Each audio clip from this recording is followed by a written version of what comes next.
Assalomu alaykum. Man fakultet pediatriya kafedrasi dotsenti Ahrarova Feruza Mahmudjanovaman. Bugungi ma'ruzamiz mavzusi bolalarda sepsis kasalligi.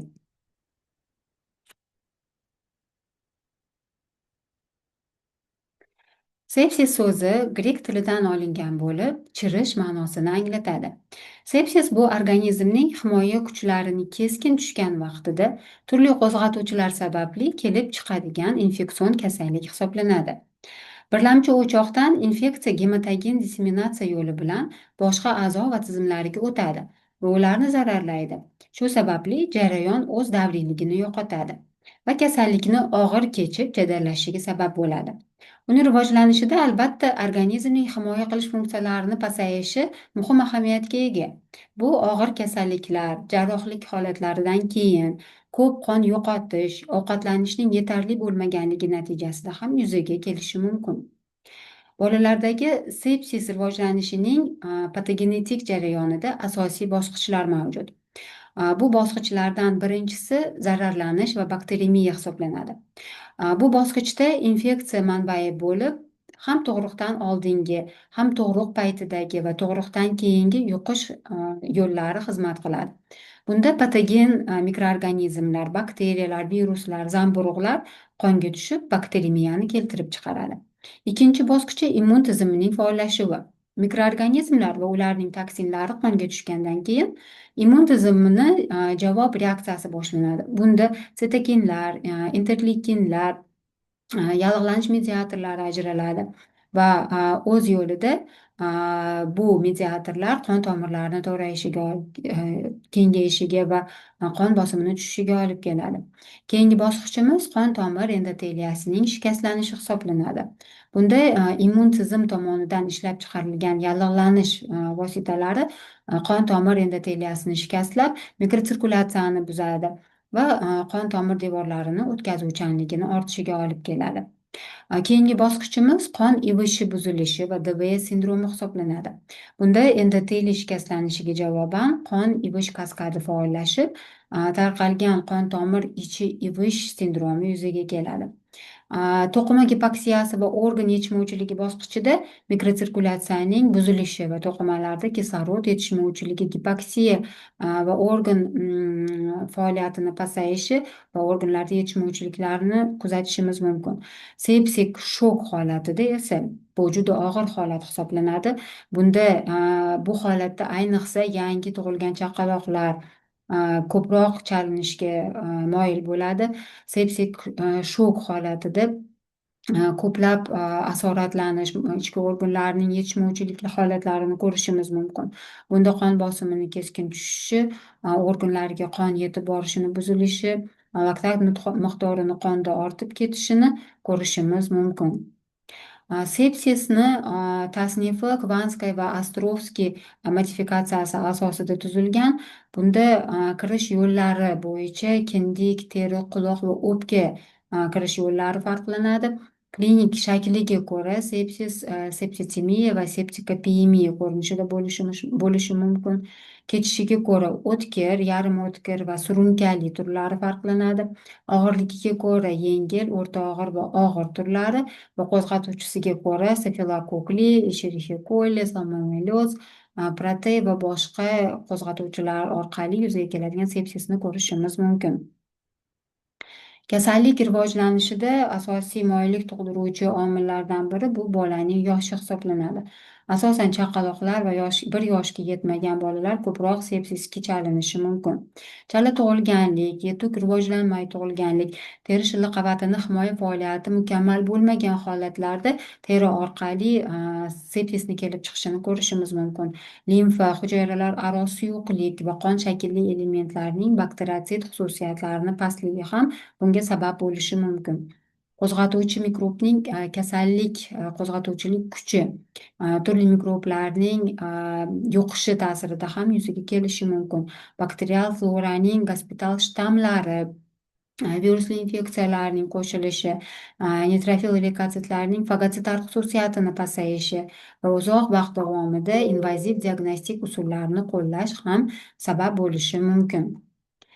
Rivojlanish vaqtiga ko'ra antinatal bu tug'ilishdan oldingi, ya'ni homila ona qorni ichidagi bachadonda joylashgan holatda infeksiyani yuqtirib olishi hisoblanadi.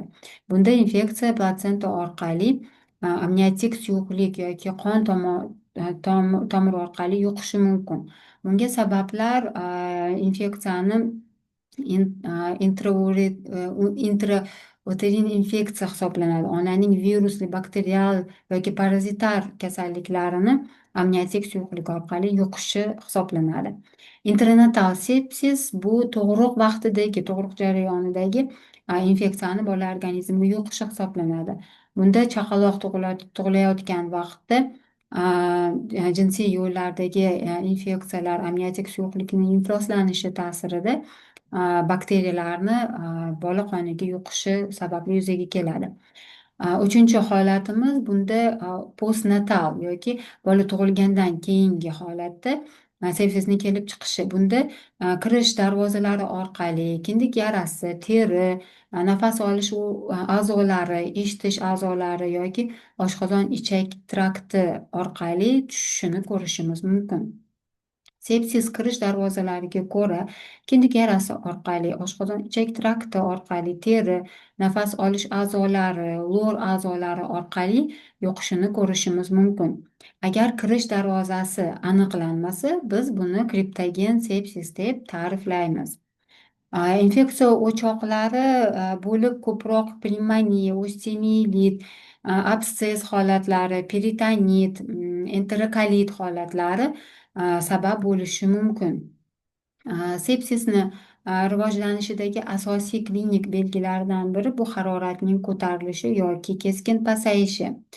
Bolaning umumiy holatini buzilishi, lanjlik, hushsizlik, umumiy faoliyatining susayishi, yurak qon tomir tizimi tarafdan taxikardiya, terining oqarishi, qo'l oyoqlarni muzlashi, tanoz holatlari, nafas tezlashishi yoki nafasni sustlashishi, apnoe holatlari ham bo'lishi mumkin.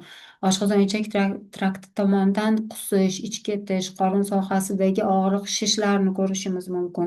Terida petexiyalar, sianozlarni ko'rishimiz mumkin va chaqaloqlarda asosan so'rish refleksini yo'qolishi ham ko'rinishi mumkin. Kasallikni shakliga ko'ra septitemiya va septikopemiya turlarini farqlaymiz. Septitemiya bu qonda mikroblarni, odatiy holatda bakteriyalarni aniqlanishi sababli yuzaga keladi. Bunda asosiy xususiyatlari bakteremiya, doimiy saqlanishi, infeksiyani qon orqali butun tanaga tarqalishi, toksinlar ta'sirida intoksikatsiya belgilarini namoyon bo'lishi, agar o'sha yiringli o'choqlarni bo'lmasligi, faqatgina qonda bakteriyalarni aniqlanishi, yurak urishini tezlashishi, haroratni ortishi, bolaning umumiy holatini buzilishi, lanjlik holatlari, nafas olish a'zolari tarafidan ham o'zgarishlarni ko'rishimiz mumkin. Diagnostikada qonni ekib ko'rganimizda qonda bakteriyalarni aniqlanishi va C-reaktiv oqsil, prokalsitonin titrlarini oshganligini ko'rishimiz mumkin. Septikopemiya bu qonda infeksiyani bo'lishi bilan birga yiringli metastatik o'choqlarni aniqlanishi ham ko'rinadi. Bunda absesslar, empiyema holatlari ham bo'lishi mumkin. Bunda asosiy xususiyatlari qondagi infeksiyani muayyan organlarga o'tib yiringli o'choqlarni hosil qilishi, absesslarni jigarda, o'pkada yoki boshqa to'qimalarda bo'lishi, haroratni to'lqinsimon ko'tarilishi, qattiq titroq bilan, keyin keskin tushishi bilan ko'rishimiz mumkin va uzoq vaqt davom etgan holatlarda antibiotiklarni noto'g'ri javob reaksiyasini ham ko'rishimiz mumkin. Buni diagnostikada ultratovush tekshiruvi, kompyuter tomografiya, MRTda yiringli o'choqlarni ko'rishimiz, qon tahlilida leykositoz, neytrofilyoz va anemiyalarni ko'rishimiz mumkin. Septitemiya va septikopemiyani asosiy belgilariga ko'ra bir-biridan farqlashimiz kerak. Qonda bakteriyalarni aniqlashimiz tarafidan bu yerda ikkala holatda ham aniqlanadi. Intoksikatsiya holati septitemiyaga xos, septikopemiyada juda ham kuchli va uzoq davom etadi. Yiringli o'choqlar septitemiyada yo'q, septikopemiyada mavjud. Isitmani xarakteri septicemiya doimiy, septikopemiyada to'lqinsimon xarakterda bo'ladi. Va davolashda antibiotik, septicemiya holatida antibiotik va infuziya terapiyalar, septikopemiyada antibiotik va jarrohlik metodlaridan ham foydalanishimiz mumkin. Sepsisni ketishiga ko'ra to'rtta turini farqlaymiz. Agar sepsis 7 kunda, 3 kundan 7 kungacha letal natijaga olib kelsa, buni biz yashin tezligidagi kechish deb aytamiz. Agar 4 haftaga qadar davom etadigan bo'lsa, bu o'tkir kechuvi. 2 oyga qadar davom etsa, bu o'tkir osti kechuvi va 2 oydan ortiq davom etsa, cho'zilgan kechuvi deb aytamiz. Kasallik formasiga, shu formasidan qat'iy nazar periferik qon manzarasida o'zgarishlar paydo bo'ladi. Bunda neytrofilli leykotsitoz, leykotsitar formulani chapga siljishi, monotsitoz, ba'zan neytrofillarni toksik donadorligini ko'rishimiz mumkin va kasallik avj olish davrida ko'proq leykopeniyani ham kuzatishimiz mumkin. Eng asosiy zamonaviy tashxisot mezonlariga ko'ra, birinchi o'rinda tana haroratini yuqori darajaga ko'tarilishi yoki tana haroratini 36 darajadan past bo'lishini ko'rishimiz mumkin. Taxikardiya 1 minut davomida, albatta bolani yoshiga bog'liq holda 90 martadan ortishi, tahipnoya, demak nafas olishlar sonini 1 minut davomida ortib ketishini, bolani yoshiga bog'liq holda ortishini ko'rishimiz mumkin. Periferik qonda leykotsitlarning miqdorini ortishi, 12 mingdan ortib ketishi leykotsitoz yoki bo'lmasam 10 mingdan kamayib ketishi leykopeniya holatlarini ko'rishimiz mumkin. Sepsis kechuvida yana bir holat bu SIRS sindromi, ya'ni bu umumiy yallig'lanish, organizmning umumiy yallig'lanishiga organizmning javob reaksiyasi sindromini ko'rishimiz mumkin. SIRS nima o'zi? SIRS bu organizmning turli xavfli omillarga javob sifatida paydo bo'ladigan nospetsifik yallig'lanishli reaksiyasi hisoblanadi. Bunda o'ziga xos kriteriyalar mavjud. Eng asosiy belgilaridan biri bu tana haroratini ortishi, 38 darajadan ortishi va 36 darajadan pasayib ketishi, yurak urishlar sonini ortib ketishi, taxikardiya, nafas sonining o'zgarishi, tezlashishi, tahipnoya holatlari va qonda leykotsitlarning sonini ortishi, 12 mingdan ortishi yoki bo'lmasam 4 mingdan kam bo'lishini ko'rishimiz mumkin. Bunda bu kriteriyalarga asoslanib kamida ikkita belgini agar ko'radigan bo'lsak, biz SIRS sindromi deb baholashimiz mumkin. Bundan tashqari septik shok holatini ham ko'rishimiz kerak. Septik shok nima o'zi? Bu sepsis fonida yuzaga keladigan qon bosimining tushishi, to'qimalarda turg'un gipoksiya holatlari va bu natijasida organlardagi yetishmovchiliklarni ko'rishimiz mumkin. Bunda patogenetik kechuviga ko'ra infeksiyani organizmga tushishi, bunga javoban sitokinlar, mediatorlarni ajralishi, qon tomirlarining kengayishi va gipotenziya holati, qon aylanishini buzilishi, periferik qon aylanishlarini buzilishi, to'qimalarni kislorod bilan ta'minlanmasligi va organlarda organ yetishmovchiliklari va shok holatini ko'rishimiz mumkin. Bunda asosiy belgilari qon bosimini tushishi, haroratni ortishi yoki pasayishi, taxikardiya, tahipnoya, holsizlik, intoksikatsiya belgilari va organ yetishmovchiliklarini ko'rishimiz mumkin. Bundan tashqari yana poliorgan yetishmovchilik sindromini ham ko'rishimiz kerak. Bu nima o'zi? Poliorgan yetishmovchilik bu 2 yoki undan ortiq hayotiy muhim organlarning yetishmasligi. Bu septik shok holatidan keyin organ va to'qimalarga kislorodning yetishmovchiligi ta'sirida organlardagi yetishmovchiliklar. Bunda infeksiyani organizmga tushishi, immun tizimni faollashuvi va sitokin mediatorlarni ajralishi hamda qon tomirlarida tonusni ortishi, mikrotsirkulyatsiyani buzilishi va turg'un gipoksiya, to'qimalarga kislorodni yetishmovchilik holatlari va ichki organlarni ishdan chiqishini ko'rishimiz mumkin. Asosiy zararlanuvchi organlar bu o'pka, asosan bosh miya, yurak, jigar, buyrak va qon tizimidagi o'zgarishlarni ko'ramiz.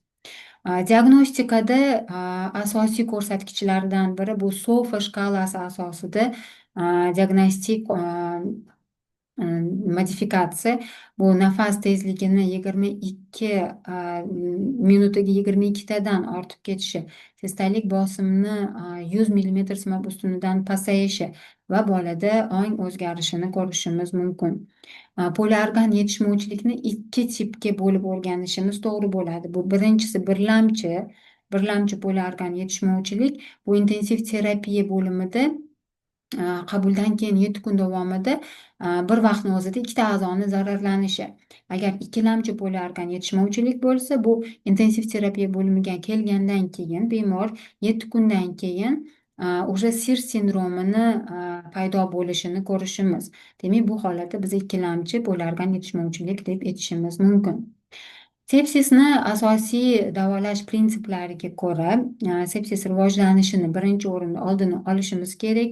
Bola organizmini himoya qobiliyatini oshirish uchun quyidagilarga ahamiyat berishimiz zarur. Bunday erta ko'krakka tutish, tabiiy ovqatlantirishni iloji boricha uzoqroq muddat davom ettirish. Ona suti bo'lmagan taqdirda tarkibida tirik nordon sut florasi bo'lgan moslashtirilgan sut aralashmalaridan foydalanish, ichak mikroflorasini o'zgarishini oldini olish, biopreparatlardan keng foydalanish, antioksidant preparatlarini qo'llash va etiatrop patogenetik davo muolajalaridan foydalanishimiz kerak. Mahalliy infeksiya o'choqlari bo'lgan holatlarda ularni yo'qotish, terapevtik yoki bo'lmasam xirurgik usullar bilan keng spektrli antibiotiklardan foydalanish, bu sefalosporinlar 3-4 avlodidan foydalanish, karbapenem, agar neonatal sepsis bo'ladigan bo'lsa, bolaga ampitsilin va gentamicin preparatlarini qo'llashimiz mumkin. Albatta, dezintoksikasion, simptomatik davo, korrelyatsiyalovchi, stimullovchi davo choralarini olib borish, nospetsifik va spetsifik o'rin qoplovchi immunoterapiya o'tkazish, faol nospetsifik va spetsifik immunlash, bunda stafilokokli anatoksin, antifagin, metiluracil, prodigiazan va boshqa preparatlarni qo'llashimiz mumkin. Albatta, organ yetishmovchiliklari holatlarida organlarni qo'llab-quvvatlovchi terapiya. Agar nafas yetishmovchiligi bo'lsa, IVLlardan foydalanish, buyrak yetishmovchiligi bo'lsa, albatta dializ metodlaridan foydalanish, jigar faoliyati buzilsa, gepatoprotektorlardan va oshqozon-ichak traktidagi o'zgarishlar bo'lsa, enteral yoki parenteral oziqlanishlardan foydalanishimiz kerak. Albatta, eslatib o'tishimiz kerak, sepsis bilan og'rigan bolalar 12 oy davomida mahalliy shifokor nazoratida turishi zarur. 1 yoshgacha har oyda, 1 yoshdan so'ng har kvartalda ko'rikdan o'tkazishimiz kerak. Sepsis bilan og'rigan bolalarga to'liq tuzalgandan keyingina profilaktik emlashlarni o'tkazishimiz zarur. Bugungi ma'ruzamizga tegishli bo'lgan ma'lumotlarni aytib o'tdim. Ma'ruzam tugadi. E'tiboringiz uchun rahmat.